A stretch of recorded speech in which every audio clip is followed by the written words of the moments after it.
Tapatan po tayo ngayong 2010. Namumblema ka ba sa kapital? Balik kami yung 2005 mo. Noong 2005 ba, yan din ba ang problema mo?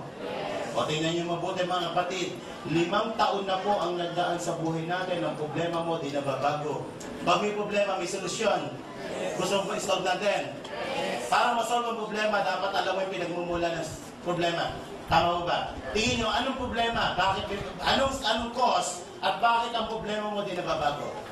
Ang isang dahilan po dyan, yung ginagawa mo dito, hanggang ngayon, yun pa rin ang iyong ginagawa. Tama po ba? Sabi nga, if you always do what you always done, you always get what you always get. So, anong dapat gawin? Change. Tama po ba? And for things to change, you have to change.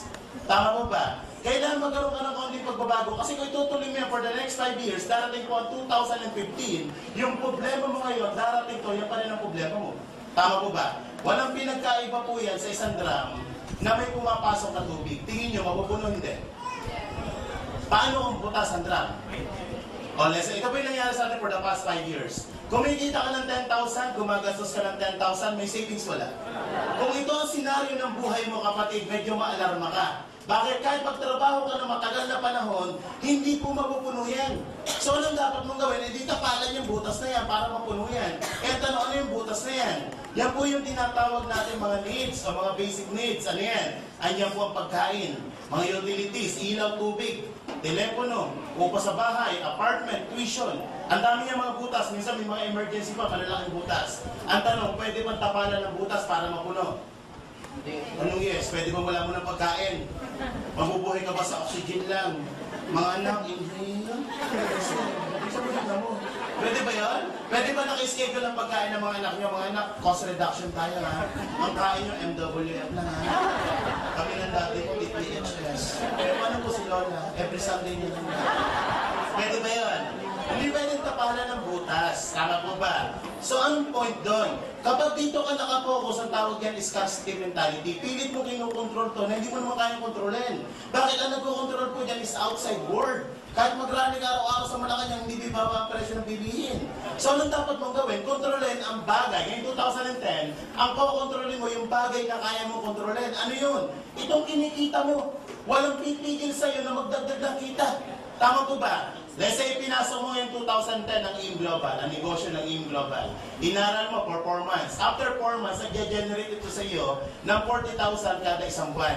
Ito na ang senaryo ng income mo. May part-time ka na 40, may full-time kang 10. 50 ang pumapasok, 10 ang ginagastos. May savings, wala. At pag may savings, mapupuno hindi. At pag napuno, pwedeng umapaw? Pag umapaw, ito na po yung pinakamasarap na parte ng buhay mo. Bakit pag umapaw mo ng gastusin, ilagay mo sa isang mas malaking lalagyan? And your money makes money. Tama po ba? Bakit? Yung perang nilagay mo dito, mas mabilis mapupuno to. Bakit kumikita uli yan, nag-generate uli ng income yan? Tama po ba? At pag napuno yan, ito yung nakukuha ng pamilya natin. Ano yan? Wants. Iba po ang wants sa needs. Ito yung masarap na parte ng buhay natin. Gusto mong pagkain, gusto mong kotse, gusto mong pag-aralan ng anak mo, gusto mong doktor pag may sakit ka. Pag medyo maliit po ang kinikita natin, hindi po yung gusto natin na nasusunod. Kundi yung gusto nito na ipakain sa anak mo, yung gusto niya na tirahan mo, yung gusto niya ospital para sa'yo. Nangyayari hindi. Bakit maraming pila sa mga public hospital kumpara sa private hospital? Kasi ikaw may gusto, hindi ikaw. Napipilitan ka sumunod dito. Nangyayari hindi. Subukan pumunta sa mga restaurant na mamahalin, na yung pera mo 100 lang. At tingin mo sa presyo saan? Hindi ka nakatingin sa menu, nakatingin ka sa presyo. Di ba, match meal naman ito, tama. Pag tingin mo sa presyo, eto, 40 yan, extra rice. Di ba? Sa pag ito na po, ito yung tinatawag natin mga dreams. May mga pangarap po ba tayo? Yes! Nangarap ka ba ng magandang sasakyan? Yes! Magandang bahay? Yes! Malaking savings? Yes! Let's say mga 30 million ang pangarap mo at nakuha mo, tingin mo, pwede o pwede? Pero paano? Bakit ko ginamit ng 30 million? According sa study, ito pong 30 million, pag na-hit mo yan, yung kinikita nito, kung nakalagay sa isang investment yan, sapat yan for your wants and for your needs. So, anong dapat mong gawin? Marami pong paraan, maraming avenue para kitain yan. Pwede kang pumasok dito. Ito yung tinatawag ng mga self-employed at mga empleyado. Pwede ka rin dito, yung tinatawag na business at mga investment.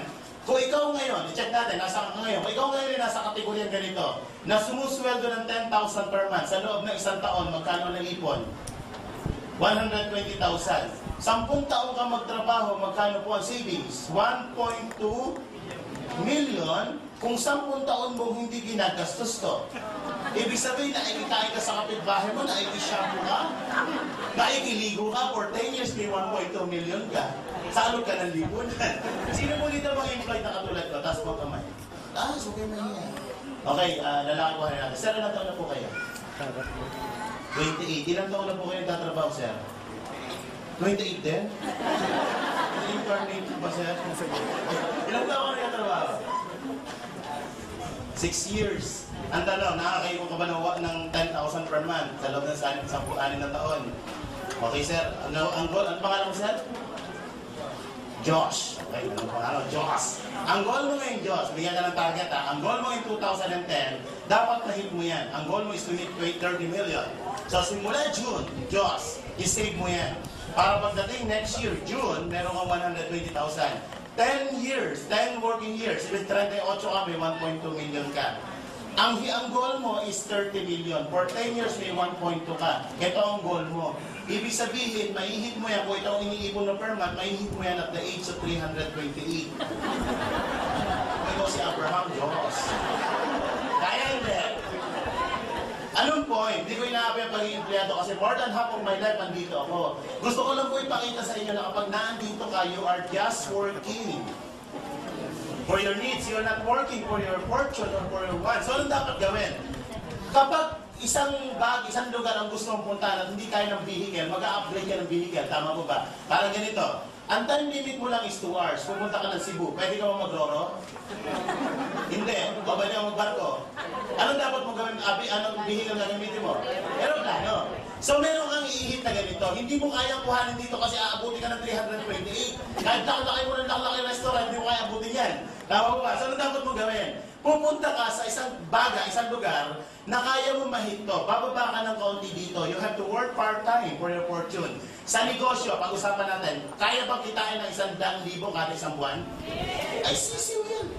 2 araw, 1 araw nga lang kinikita dito yan. 12 months, magkano kita mo? Nasa isang buwan to, in 12 months, magkano? 1.2 million. Kung ito ang kinikita nyo, tingin nyo, malapit sa pangarap. Yes! So, anong dapat gawin? Kung ito ang ginagawa niyo po, kapatid, you have to change the formula. Change the formula. O add the formula. Hindi mo kailangan mag-resign. Alam niyo po, for more than 2 years, ginawang part-time ko. Nagto 200,000 ako, part-time pa ako. Nag-resign na lang po ako kasi nahihiya na ako. Alam niyo bakit? Pagdating ng payroll doon, puro absent ako. Natira sa 3,000. Eh dito, nagka 10,000 per day ako. Sabi ko sa boss ko, boss, you're fired. Nag-resign ako. Pwede kang mag-part-time. Ang kailangan aralin ito po, business skills and knowledge. Ito kayang pag-aralan 6 na buwan lang. Makamatan ka lang yan, libre yan. Upo ka lang dyan, matutunan mo yung business skills. Kaya marami nag-pay-fail sa negosyo simply because walang skills and knowledge.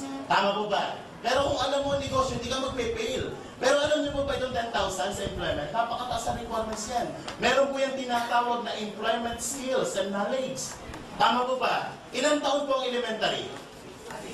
Ilang taon ng high school? Ilang taon ng kolehiyo?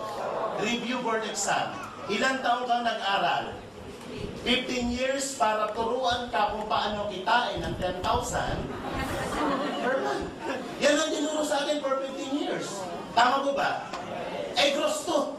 Ano unang binabawas dyan? SSS, pag-ibig, withholding tax, 2,000 na lang. Aabuti pa ng 3,000 yan. 2,000 na lang, magkano iwan sweldo? 8,000, mamamasahe, parito, 100 per day, 3,000. Magkano na iwan sa sweldo? 5,000, kakain. Pwede ba may bagong kabilang paamoy naman? Pwede ba 100 per day na budget sa pagkain? Tipid na tipid yan.